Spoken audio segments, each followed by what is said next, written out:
మీ పనులు ఎంతవరకు వచ్చినాయి? నా పనులైతే ఆల్మోస్ట్ మొత్తం అయిపోయినాయి. ఇంకా ప్రశాంతంగా పూజ దగ్గరికి వచ్చినా అనమాట. అయితే ఈరోజు నాకు ఒక చిన్న డౌట్ ఉంది. అది మీరు తప్పకుండా వీడియో పూర్తిగా చూసి నా డౌట్ మీకు తెలిస్తే క్లియర్ చేస్తారని నేను ఈరోజు ఈ వీడియో చేయడం జరుగుతుంది. ఏం లేదండి, ప్రతి ఒక్కరి ఇంట్లో నుంచి డైలీ అసలు మగవాళ్ళు బయటికి వెళ్ళి ఏదో ఒక వర్క్ మీద వెళ్ళంది తప్పదు.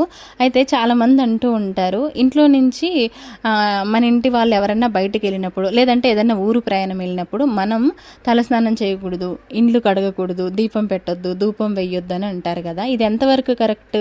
నేనైతే కరెక్ట్ కాదని అనుకుంటా అండి. ఎందుకంటే మనం చేసేది ఆ దేవుడికి కాబట్టి ఇందులో తప్పు ఉండదేమో అని నేను అనుకుంటా.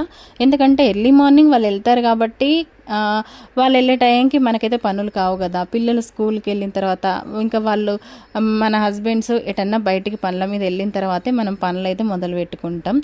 దీంట్లో తప్పైతే లేదేమో అని అనుకుంటా. ఒక్కొక్కసారి వాళ్ళు అనడం వల్ల మరి ఇది కరెక్టా రాంగా అనే సందేహంలో కూడా నేను ఉండిపోతాను అనమాట.